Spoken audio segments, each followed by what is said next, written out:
Hello and welcome back to the Captain's Quarters. It's Monday, which means my hair has had another weekend to grow. And while I'm aiming for the Steph, James Spader's iconic haircut from Pretty in Pink, I might be backing into James Van Der Beek's do from Dawson's Creek. Now, I've never seen Dawson's Creek. I didn't even know it was a TV show. I just assumed it was a meme that best exemplifies how I feel all the time. But my wife is a Creek freak who is currently rewatching it on her phone every night in bed. And I have one big observation based on my introduction to the show. The other characters say Dawson a lot.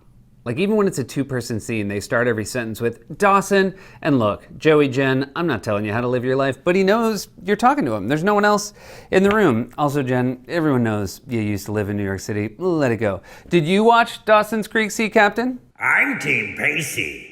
Of course you are. Now, where were we? Oh, right, the real world. As the coronavirus pandemic continues to spiral out of control, a morally and intellectually bankrupt Republican Party is squabbling over cutting unemployment benefits for out-of-work Americans while sending secret police to American cities and whining about cartoons. For more on this, it's time for a closer look, and I'm glad it's time because I don't want to wait.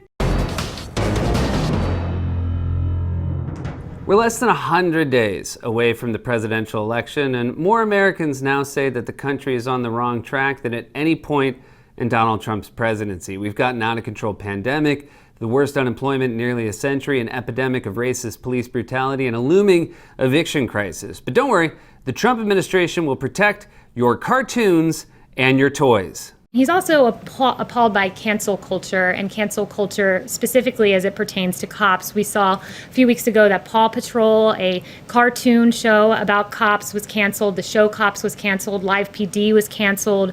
Lego halted the sales of their Lego City Police Station. Paw Patrol and Legos make sense, I guess, coming from a guy who loves rockets, trucks, and Mr. Potato Dead.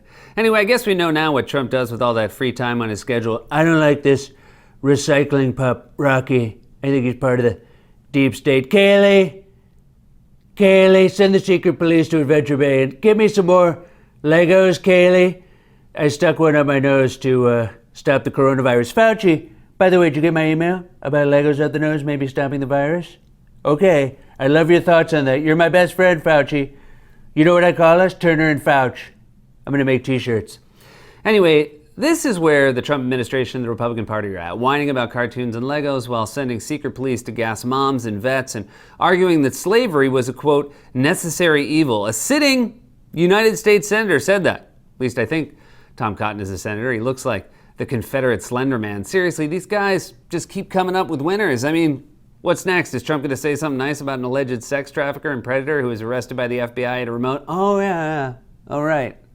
They really think Americans care about Paw Patrol and Legos. I guess they figure if you're out of work and quarantining at home to avoid the deadly virus they failed to stop, you'll need something to keep you entertained. President Trump is working hard to make sure that out-of-work Americans who lost their health insurance and are facing eviction have cartoons and Legos to keep them occupied. And in lieu of the $600 unemployment benefit, we will be sending every American some Play-Doh and an out-of-work Tamagotchi. And I'm sorry, the Tamagotchi has died from the coronavirus. The craziest part of this, though, is that she's wrong. Neither Paw Patrol nor the Lego City Police Station have been canceled. In fact, Paw Patrol actually had to tweet a clarification saying, no need to worry, Paw Patrol is not canceled. And that's great, but, you know, they could also stand to be defunded a little. I mean, that's an awful lot of tactical gear for a town where the worst thing that ever happens is a missing chicken. So the Trump administration got fact-checked by a children's cartoon. At this point, it's not long before Arthur shows up to a protest with a sign that says Trump. Seth, that reminds me, what's a sea captain's favorite animal? Oh, I don't know. What is a sea captain's favorite animal? An aardvark. Sea captain! Sorry. So what was I talking about? Oh, right, children's cartoons. The point is, this is what your government was talking about as a federal moratorium on evictions and a $600 unemployment benefit keeping millions of Americans afloat, both expired. And rather than rushing with extreme urgency to extend both programs, or heaven forbid, make them permanent, Republicans chose instead to dawdle as they bickered over ways to make the unemployment program both less generous and more complicated. Mitch McConnell said a new stimulus deal could take a few weeks. Why? Just extend it now. Jobless claims went up for the first time since March. 4 million Americans who do have jobs have seen a pay cut. 12 million are facing eviction as the moratorium expires. In Oklahoma, more than 60% of unemployment applications haven't even been processed, with hundreds of people sleeping in their cars or camping outside Oklahoma's unemployment offices. And in Ohio, the city of Columbus has turned part of its convention center into an evictions court. Well, you gotta give it to Trump. He finally filled an arena. Oh, and on top of that, nurses are wearing gowns without openings for hands, and secret police are marching through the streets of Portland, tear-gassing vets and moms while protesters play the Imperial March from Star Wars.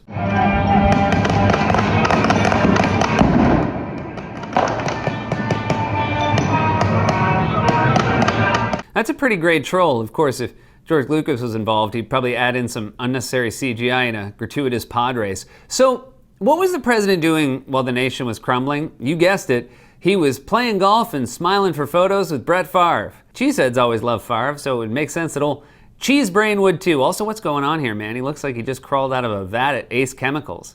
This is how a dog smiles when they have their head out the window. That's the face you make when you're trying to hold in a fart at a funeral. Not that I think Trump would bother trying to hold it in. Whoa, woo! Whoa, boy, if that doesn't wake him up, he's definitely dead. Although, in fairness, it's probably better when Trump's golfing, because then he's too busy to whine about cartoons and Legos and statues. This bottom-of-the-barrel culture war bullshit is the result of a political movement that is intellectually barren and morally bankrupt. They have nothing to run on, no policies to champion, no achievements to tout, so they think they can get voters to care about statues and cartoons. It's all they have left, and that's because Americans know Trump has failed. It's clear in poll after poll. All you have to do is look at one of the dozens of other large developed countries that have successfully suppressed their outbreaks while keeping their economies largely intact. South Korea had its first case on the same day as ours and rapidly contained their outbreak. The entirety of the EU, with a much larger population, has an average of just 81 deaths per day, while we're at 1,000. Americans can't even go to Canada or Europe, which means for the first time this century, no one will take a picture trying to make it look like they're holding up the Leaning Tower of Pisa. Americans can plainly see that things are not just bad, but getting worse, while the rest of the world watches us with a combination of pity and horror and probably a little less surprise than we think. It is so sad what is happening to your country. I know, it's shocking, right? Yeah, shocking. I will not use this word. It is, how do you say, to be expected. We've seen our outbreak spiral out of control in a way that's even worse than the initial peak in April. The White House National Security Advisor just tested positive. Major League Baseball has an outbreak just days after starting its season. We're nearing a national peak in hospitalizations. We recorded 1,000 new deaths a day for 4 straight days. And labs across the country are once again facing long delays in testing thanks to supply shortages. Or as one public health official put it, it's like Groundhog Day. I feel like I've lived this day 4 or 5 months ago. Except in Groundhog Day, Bill Murray learned to play the piano and became a better person. All I've learned is that doing a late night show in your attic is kind of like making a video will, except I am not of sound mind. Sure you are. Thank you, Talking Yard Sale Painting. Quarantine has lasted so long, I've come full circle and started watching Tiger King again. Gonna give Joe Exotic one more chance to convince me I'm wrong. If you ask me what day it is right now, I'd say January-October 67th. The only concrete day I can picture is the first day of school, and I'm terrified it's not going to happen because instead of making a plan on how to get kids and teachers back safely, we prioritized opening a Crunch Fitness in Gainesville. I hope you fellas got swole enough to make up for the fact that my kids can't count past 7. Seriously, we should have had testing figured out months ago. That was the whole point of flattening the curve, to buy time for our policymakers to get a system of testing, tracing, and isolation in place so we could contain future outbreaks. Remember that? When we all kept saying flatten the curve, back when Dr. Fauci was the one briefing the nation at press conferences instead of chucking a ball like your grandpa used to? I'll go get it, Grandpa. Look both ways when you cross the street. And yet, the president and the GOP have shown zero interest in fixing the problem. In fact, Trump is so deeply invested in his own political fortunes and so profoundly detached from reality that he still thinks it would be better if we stop testing altogether and just let the virus rip through the country, sickening people undetected. I personally think it's overrated, but I am totally willing to keep doing it. I'm okay with it if they want to do it, but it makes us look bad. But think of it, if instead of 50 million, we did 25 million, we'd have half the number of cases. The cases would be down. Here would be the normally headline. Not for me, it wouldn't be, but for anybody else, they'd say, cases cut in half. For the millionth time, that's not how it works. The headline wouldn't be cases cut in half. At best, it would be something like cases cut in half, but everyone mysteriously coughing for some reason. Second, it doesn't just make you look bad, it is bad. The cases are there, making people sick in the real world, whether you test for them or not. Just because you refuse to go to the dentist doesn't mean you don't have cavities. All we have to do is look at your face to know you just took a swig of ice water with a mouthful of rotten teeth. And you can just sense their desperation as they grasp wildly for arguments even they must know are absurd. Take, for example, White House senior policy advisor and Edgar Allan Poe and Stephen Miller. Arr, be gone, foul sea serpent! To the last I grapple with thee, from hell's heart I stab at thee, for hate's sake I spit my last breath at thee! Sea Captain, what did I say about Ahab references? Well, you said don't be a Moby Dick.